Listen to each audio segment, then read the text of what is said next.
Hello folks, this is Daryl Seraphin, and I finally decided to put together a video of a really spectacular fossil find that I made a little over 2 years ago down along Calvert Cliffs.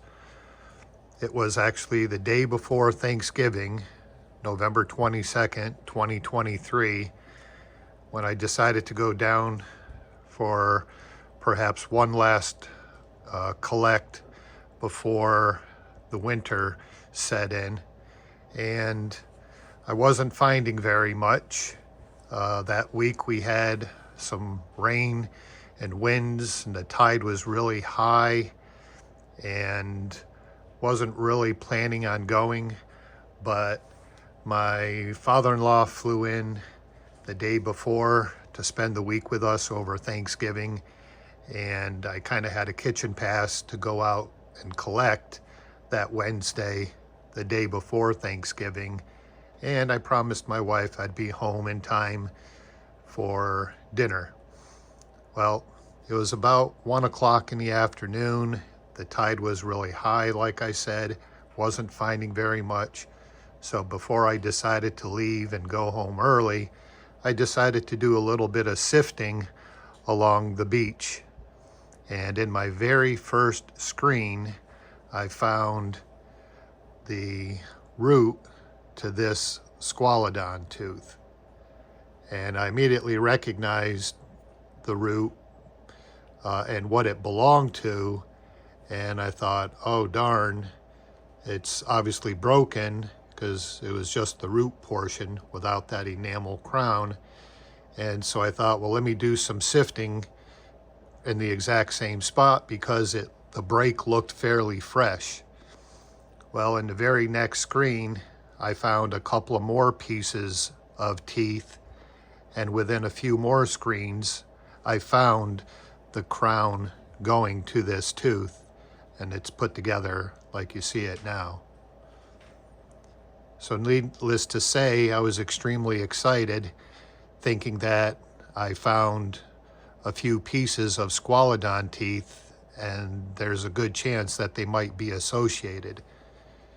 So I took my backpack off and I got to doing some sifting, and within the next couple of hours I continued to find pieces of teeth, pieces of bone, and I knew I was on the discovery of perhaps a lifetime if it were to pan out and I would find more of this animal. So by the time it was getting dark, I had already called my wife and apologized I wouldn't be home for that dinner that I promised, so I picked up pizza on my way home as I wrapped up about 6 or so partial Squalodon teeth that I found.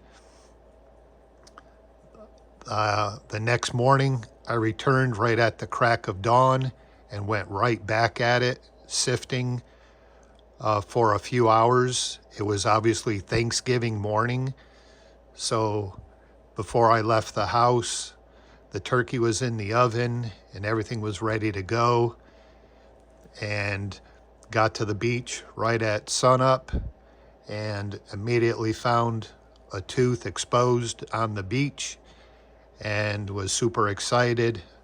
Continued sifting for a few hours up until about lunchtime, when I obviously had to leave to go home because after all it was Thanksgiving.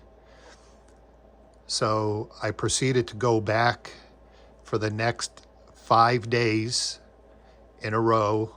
Every day I spent about 6 to 8 hours sifting, finding more and more of the teeth, more and more pieces of jawbone, and I ultimately did find a beulah ear bone and the periodic.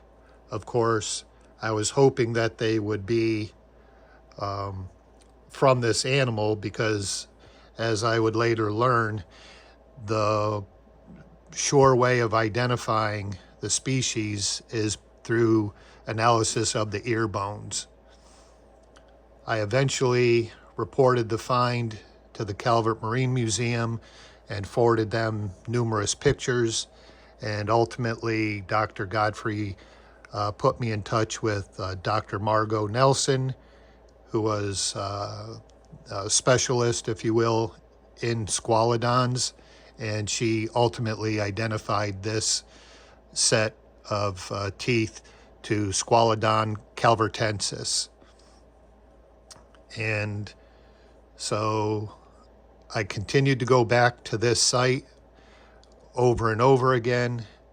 And after about 3 months, I no longer found any bits or fragments of any of the teeth or the jawbone.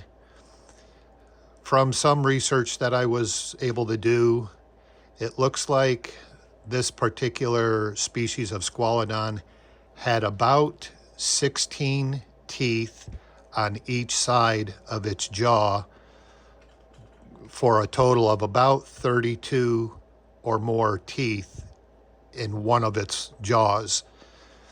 I have here approximately 38 teeth, and those 38 teeth seem to represent teeth going all the way back in the back part of the jaw, like these large molars, going towards the front of the jaw, where you have these teeth here, and then closer to the front of the jaw, these incisors with just a single root. And then in the very, very front of the jaw, they have a tooth that sticks pretty much straight out. And I believe this would be one of those from that position. What I'm not 100% sure of is whether these teeth are from the lower or upper jaws. But since I did find the ear bones, which are part of the skull, perhaps these teeth are from the upper jaws and not the lower, but perhaps there's no way to know for sure. In terms of jaw fragments, the largest complete piece that I was able to find was this, with one complete tooth socket and another partial one here. And this, being that it's just a single hole here for the root, it perhaps would have held something like maybe perhaps this tooth, which would go in perhaps something like that. And as you can see from that container back there, all the numerous pieces of jawbone, which I've not attempted to put together. Perhaps one day I'll sit down and see if I can glue some of them together. I also have in this baggie here some bits and pieces of teeth, mostly the sheathing that goes around the root. I did find a different bula and periodic that probably just came down in the material when this material came down with this animal in it. There were, of course, other fossils that I found, including a 3-inch megalodon tooth, a rare tiger shark tooth from the species Galiocerdo myambensis, and some really cool other small shark teeth. But this by far is perhaps the greatest fossil find in my roughly 30 years of fossil collecting along Calvert Cliffs. So hope you guys enjoyed this. Thanks, and God bless.